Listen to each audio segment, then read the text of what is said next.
एक बार की बात है, जापान में पहाड़ियों के बीच बसे एक गांव में हिरोशी नाम का एक आदमी रहता था, जो कि अपनी बुद्धिमत्ता, दयालुता और कड़ी मेहनत के लिए जाना जाता था। उसमें वह नेचुरल करिश्मा था जो लोगों को उसकी ओर आकर्षित करता था। पर एक बात की कमी उसे हमेशा खलती थी कि उसे वह सम्मान नहीं मिल रहा है जिसका वह हकदार है, और इसकी वजह थी उसकी 6 आदतों का एक समूह जो उसके विकास में बाधा डाल रहे थे और उसे उसकी क्षमता तक पहुंचने से रोक रहे थे। एक दिन वह एक पहाड़ की चोटी पर गया, जहां पर एक जैन मास्टर एक साधारण से मंदिर में रहा करते थे। वह जैन मास्टर उस पूरे क्षेत्र में अपनी बुद्धि और आत्मज्ञान के लिए प्रसिद्ध थे। जैन मास्टर ने जैसे ही हिरोशी को अपनी तरफ आते देखा, उन्होंने एक लंबी मुस्कान के साथ उसका स्वागत किया और उसे बड़े ही प्रेम से बैठने के लिए कहा। इसके बाद हिरोशी अपना दिल खोलकर अपने संघर्ष और मुश्किलों की कहानी जैन मास्टर को सुनाने लगा। इन्हीं संघर्षों को वह अपने जीवन की सबसे बड़ी समस्या मानता था। उसकी सारी समस्याओं का मुद्दा केवल एक था कि उसे सम्मानित महसूस नहीं होता था। जैन मास्टर उसकी सारी बातों को ध्यान से सुनते जा रहे थे और बीच बीच में अपना सिर भी हिलाते जा रहे थे। जब हिरोशी ने अपनी बात खत्म कर ली और चुप हो गया, तो जैन मास्टर ने बहुत ही शांत और सुखद आवाज में कहा, प्रिय हिरोशी, सम्मान अर्जित किया जाता है। दूसरों का सम्मान पाने के लिए तुम्हें पहले खुद का सम्मान करना सीखना होगा, और ऐसा करने के लिए तुम्हें उन 6 आदतों को पीछे छोड़ना होगा जो तुम्हें आगे बढ़ने से रोक रही हैं। हिरोशी ने उम्मीद भरी नज़रों से जैन मास्टर की ओर देखा, क्योंकि वो ये जानने के लिए उत्सुक था कि वो 6 आदतें कौन सी हैं और उनसे छुटकारा कैसे पा सकते हैं। जैन मास्टर ने आदतों को बताना शुरू किया। जैन मास्टर ने कहा, पहली आदत जो तुम्हारे काम में सबसे बड़ी बाधा है और तुम्हें छोड़नी चाहिए, वो है काम को टालना। अपने काम में देरी करके तुम खुद को आगे बढ़ने और महानता हासिल करने के लिए उचित अवसर से दूर हो जाते हो। काम को टालने का अर्थ है अपनी सफलता को टालना। याद रखो, अगर तुम उस काम को टाल रहे हो तो कोई और उस काम को करके उस सफलता को छीन ले जाएगा और तुम्हारा सपना सिर्फ सपना बनकर ही रह जाएगा। इसीलिए अनुशासन अपनाओ और अपनी जिम्मेदारियों को पूरे मन से निभाओ। दूसरी आदत है लोगों को जज करने की आदत। हम किसी को बिना जाने, बिना अच्छे से परखे उसके बारे में एक विशेष राय बना लेते हैं, और अक्सर ये राय नकारात्मक ही होती है। राय बनाने का मतलब है कि फिर हम उस चीज़ या उस इंसान को वैसा नहीं देख पाएंगे जैसा वो असल में है, क्योंकि हमारी राय इसमें हमारी बाधा बन जाती है और हम उस इंसान, वस्तु या परिस्थिति के मूल स्वभाव को समझने में विफल रह जाते हैं। जैन मास्टर का कहना था कि किसी को भी बिना अच्छे से जाने या किसी भी परिस्थिति को बिना समझे हमें उसके बारे में अपनी नकारात्मक या सकारात्मक राय नहीं बनानी चाहिए। तीसरी आदत जैन मास्टर ने बताई कि हर चीज़ के लिए दुखी होना बंद करो। हर परिस्थिति और हर चीज़ हमारे नियंत्रण में नहीं हो सकती, और ना ही हर चीज़ हमारी इच्छा अनुसार होगी। हमेशा कुछ न कुछ ऐसा होता ही रहेगा जो हमारी मर्जी के खिलाफ होगा। इसीलिए जो चीज़ें तुम्हारे नियंत्रण में नहीं हैं और जिनके लिए तुम कुछ भी नहीं कर सकते, उनके लिए दुखी होना बंद करो। चौथी आदत है जलन और ईर्ष्या को दूर करो, और तुम्हारे अंदर जो भी शिकायतें, जो भी असंतोष है, उसे भी हटाओ।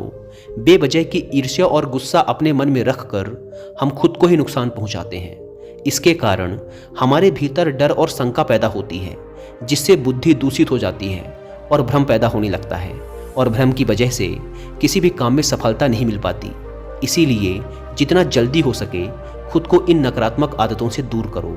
5वीं आदत जिसे तुम्हें छोड़ देना चाहिए, वो है दूसरों को दोष देने की आदत। किसी भी गलती का दोष दूसरों पर डाल देना ये बहुत ही गलत बात है। इससे समाज में हमारी बहुत ही खराब छवि बनती है और हमारा ध्यान गलतियों से सीखकर आगे बढ़ने की बजाय गलतियों को छिपाने और दूसरों को गलत साबित करने में लग जाता है। जब हमारे साथ कुछ अच्छा होता है तो हम उसका श्रेय लेना नहीं भूलते, तो अगर कुछ गलत होता है तो उसका दोष भी हमें खुद को ही देना चाहिए। दूसरों को दोष देना असफल लोगों की निशानी है। असफल लोगों में ये आदत होती है कि वे अपनी असफलता के लिए दूसरों को दोष देते हैं। कभी कभार ऐसा हो जाता है कि किसी और की गलती की वजह से हमारा काम बिगड़ जाता है, लेकिन जब कोई व्यक्ति अपनी असफलता के लिए बार बार किसी और को दोषी बना रहा है, तो समझ लेना कि इसमें किसी और की नहीं बल्कि खुद उस व्यक्ति की ही गलती है। अपनी गलती को मान लेने से हम छोटे या कमतर नहीं बन जाते, इसीलिए अपनी असफलता पर किसी और को दोषी बनाने से अच्छा है अपनी गलती को मानो और उससे सीखकर आगे बढ़ो।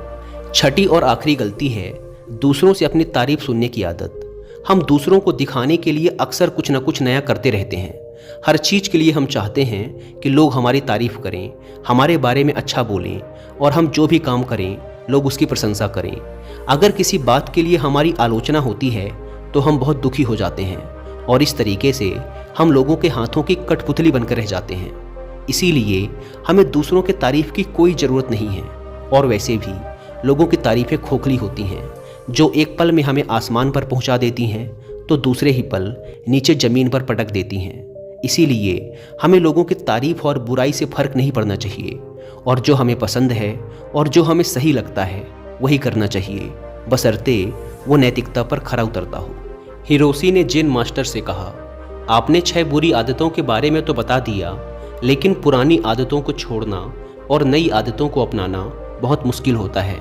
तो मेरा प्रश्न है कि आखिर हमारा मन नई आदतों को अपनाने का विरोध क्यों करता है और नई आदतों को आसानी से कैसे अपनाया जा सकता है? जेन मास्टर ने कहा, ज़्यादातर लोग आदतों को बदलने में असफल रहते हैं क्योंकि उनकी उस नई आदत के साथ अवास्तविक उम्मीदें जुड़ी होती हैं। जैसे अगर कोई व्यक्ति सुबह जल्दी उठकर व्यायाम करने की नई आदत डालना चाहता है तो वह उम्मीद लगा लेता है कि उसकी इस नई आदत से उसका वजन तेज़ी से कम होना शुरू हो जाएगा या फिर उसका शरीर तेज़ी से शक्तिशाली बन जाएगा, जबकि असल में ऐसा नहीं होता।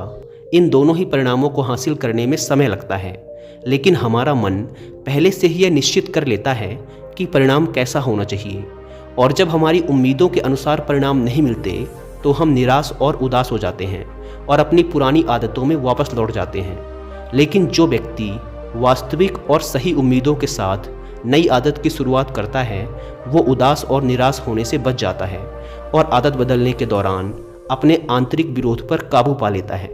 अब अगला प्रश्न है कि आदतों को आसानी से कैसे अपनाया जाए। तो ऐसा करने के 5 आसान नियम हैं। पहला, अपने विचारों को लिखो। उन सभी चीज़ों की पहचान करो जिन्हें तुम बदलना चाहते हो, चाहे वो छोटी हो या बड़ी, उन सबको लिखो। दूसरा नियम, छोटे कदम उठाओ। सबसे छोटी आदत से बदलाव करना शुरू करो। इस बदलाव को इतना आसान बनाओ जिसे तुम मना न कर सको। उदाहरण के लिए, हर सुबह की शुरुआत 2 मिनट के धन्यवाद के साथ करो या फिर हर सुबह सिर्फ 5 मिनट ध्यान का अभ्यास करने का निर्णय लो। तीसरा नियम, अपने आलस्य और टाल मटोल की आदत को कम करो और इसके लिए सचेतन रूप से अपने काम के परिणाम को किसी मज़े से जोड़ो। उदाहरण के लिए, अपने आप से कहो कि जब मैं सुबह का ध्यान और व्यायाम पूरा कर लूँगा तब 1 कप चाय पीऊँगा। यानी जब तुम अपने ध्यान और व्यायाम के नियम को पूरा कर लोगे तभी चाय पियोगे, उससे पहले नहीं। चौथा नियम है, अपने काम को आदत बनने दो। यानी दूसरी नई आदत तब तक मत शुरू करो जब तक तुम्हारा ये वाला काम तुम्हारी आदत न बन जाए, तुम्हारी दिनचर्या का हिस्सा न बन जाए। 5वीं आदत है आभार या धन्यवाद का भाव। तुम जिस भी आदत को अपने जीवन में बढ़ावा देना चाहते हो उससे जुड़ी चीज़ों के लिए ब्रह्मांड या उस परम शक्ति का आभार व्यक्त करना शुरू कर दो। उदाहरण के लिए, अगर तुम खुश रहने की आदत विकसित करना चाहते हो तो उन तमाम अच्छी चीज़ों के लिए आभार व्यक्त करना शुरू कर दो जिनकी वजह से तुम्हारे जीवन में खुशियाँ हैं, और फिर तुम देखोगे कि वो सभी अच्छी चीज़ें कई गुना बढ़कर तुम्हारे पास वापस आनी शुरू हो जाएंगी। एक बात याद रखो, जो लोग निष्क्रिय और संवेदनहीन होकर बैठे रहते हैं वे गलतियां नहीं करते। गलतियां भी वही लोग करते हैं जो कुछ नया करने का प्रयास करते हैं। गलतियां करना और उनसे सीखना मानव जीवन का हिस्सा है। इसीलिए गलतियां करने से डरो मत, लेकिन एक ही गलती को बार बार दोहराना भी मूर्खता है। जेन मास्टर ने आगे कहा, अब मैं तुम्हें 10 ऐसी आसान आदतों के बारे में बताऊंगा जो एक आसान और अधिक व्यवस्थित जीवन जीने के लिए जरूरी हैं। जब तुम इनमें से कुछ आदतों को लागू कर लोगे तो तुम खुद को एक नियंत्रण की भावना के साथ पाओगे और पाओगे कि तुम बिना थके पहले से भी कहीं ज़्यादा काम कर रहे हो। हालांकि तुम्हें इन सभी 10 आदतों को लागू करने की ज़रूरत नहीं है। इनमें से कुछ आदतें दूसरों की तुलना में ज़्यादा लागू होंगी। ये तुम्हें तय करना है कि कौन सी आदत तुम्हारे लिए काम करेगी। पहली बात, आदतें इकट्ठी करो। तुम्हारे पास आने वाले किसी भी अच्छे विचार, काम या मौके को एक कागज़ पर लिखना शुरू करो। अपने साथ एक छोटी डायरी रखना शुरू करो। दूसरी आदत, जब तुम्हारे पास सारी जानकारी और सारी चीज़ें इकट्ठा हो जाएं, तो इसके बारे में ठीक से सोचो और फिर निर्णय लेने में ज़्यादा देरी मत करो। तुरंत निर्णय लो और काम पर लग जाओ। तीसरी आदत, उन 3 शीर्ष कामों को लिखो जिन्हें तुम्हें हर दिन पूरा करना है और उन्हें हर हाल में पूरा करने का प्रयास करो।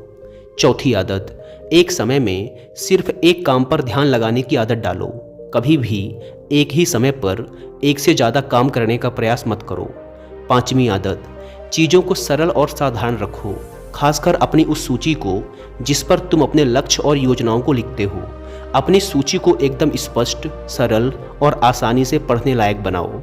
छठी आदत, अपने कमरे और काम करने की जगह को हमेशा साफ सुथरा और व्यवस्थित रखो। चलते फिरते या थोड़ा समय निकालकर अपने आसपास की चीज़ों को व्यवस्थित करने की आदत डालो।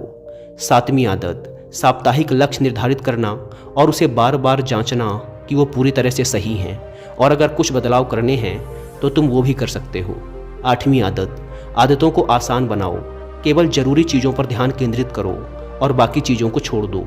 नौवीं आदत, सुबह और शाम की वो सुसंगत दिनचर्या जिसका तुम आनंद लेते हो उसे बनाए रखो, क्योंकि यह तुम्हें अंदर से खुश और तरोताज़ा बनाए रखेगी। 10वीं आदत, तुम्हें जिस चीज़ में पैशन है उस तरह की आदतें खोजो। अपना जीवन उन चीज़ों के लिए समर्पित करो जिनके लिए तुम एक पैशन रखते हो। फालतू की चीज़ों और कामों के लिए अपनी ऊर्जा और समय बर्बाद मत करो। तो ये थी वो सभी आदतें जो तुम्हारे जीवन को बदल कर रख सकती हैं, लेकिन इन सभी आदतों को एक साथ अपनाने की गलती मत करना। जब एक आदत तुम्हारी दिनचर्या का हिस्सा बन जाए तब दूसरी की तरफ कदम बढ़ाना। इतना कहने के बाद जेन मास्टर ने अपनी बात समाप्त की और हिरोशी ने भी जेन मास्टर का धन्यवाद किया और अपने घर वापस आकर जेन मास्टर की बताई बातों का पालन करने लगा। दोस्तों, उम्मीद है कि आपको ये वीडियो पसंद आई होगी और वीडियो में यहाँ तक बने रहने के लिए आप सबका बहुत बहुत धन्यवाद।